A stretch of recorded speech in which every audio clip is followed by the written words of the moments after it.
Rack and roll, shadows of Centris. The Knee Cutter Society was fully gathered. Their many eyes and ears were reporting in, and their faces and forms all concealed by their wide and breezy robes.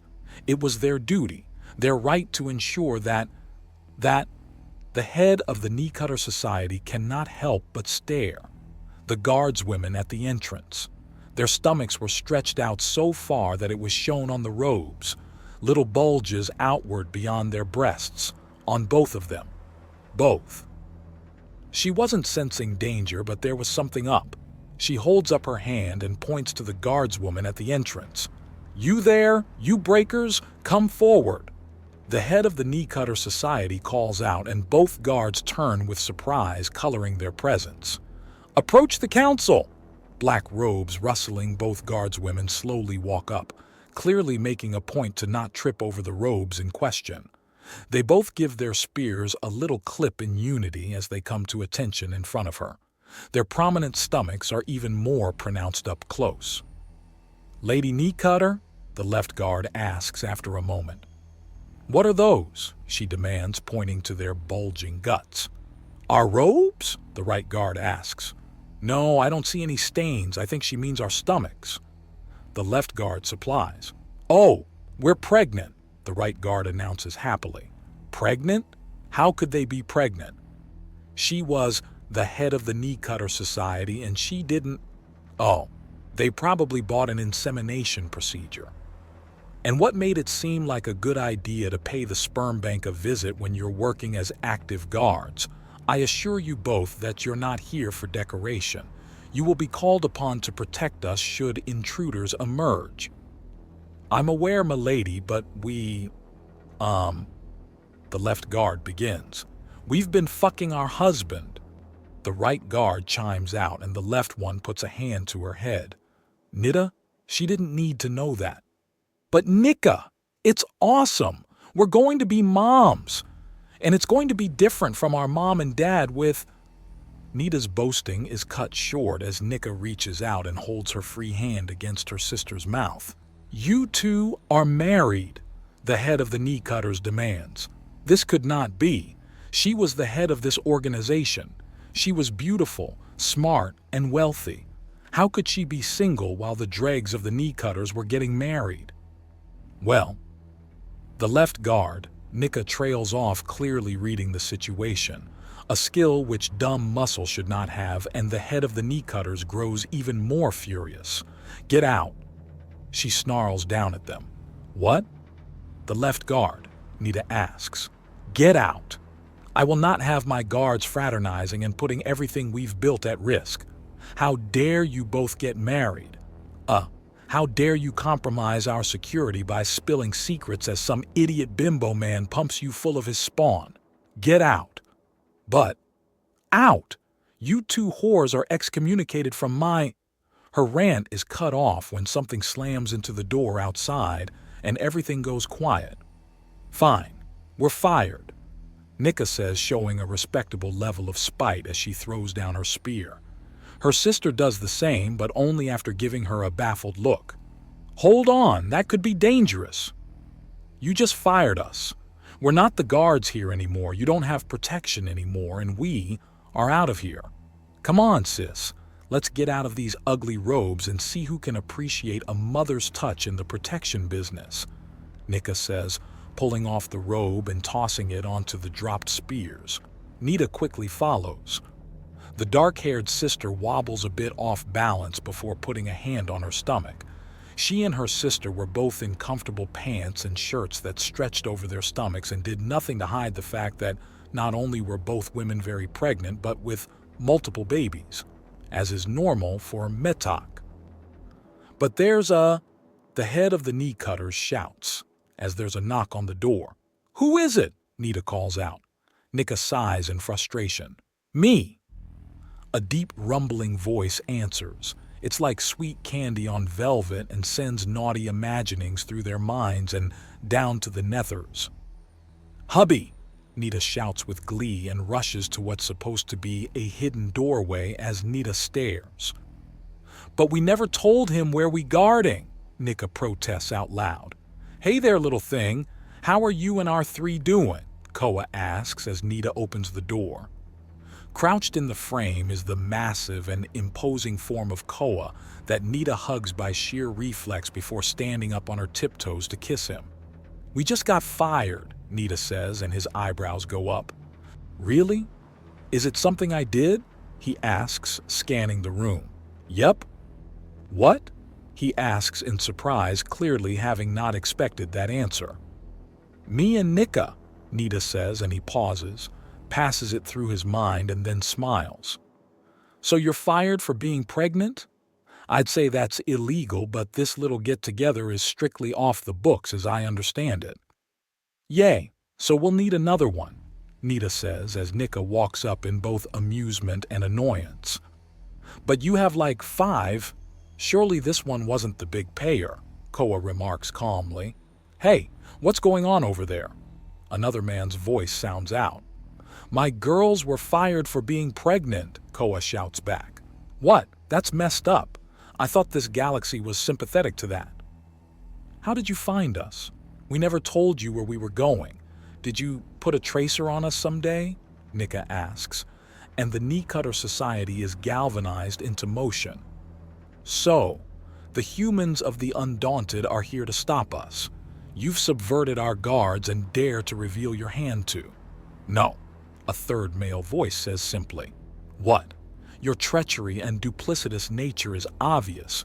You are all completely unconcerned with your organization. Heck, we actually approve of most of what you do when you actually do something other than stand around in robes and act like you matter. The third voice says, and Koa chuckles. Damn Reggie, Koa says around his laughter. Wait, you support us? Your main concern is making sure that smaller races have spaces for them in public areas by inconveniencing larger races in ways that can be easily turned around. Doesn't bother us at all and actually makes a lot of sense. You don't have to do the whole secret entrance, robes and guards deal. You're a group of concerned citizens, not a cult. You don't need to do the secret society shtick. What's a shtick? Nita asks. Never mind, Koa says. Anyways, I was swinging by because you two forgot to pack your lunches and I thought you might like to head over for a meal with us. Amadi here is going to be cooking some experimental dishes with his wives and Reggie's meeting up with Shireen when she hits her lunch break. Sure, that sounds great, Nika says with a smile. Hold! You think you can come in here? I'm literally still outside. And spy on our most august organization. Spy on? Your couriers were throwing data chips about it at us like confetti. It started well before I even met my girls, Koa says before unclipping a pouch from his belt. See this? This is full of all the little data chips that were given to me or I've almost stepped on today. All of them are at least partially full of information from one secret society or another. What? The head of the Knee Cutter Society asks in shock.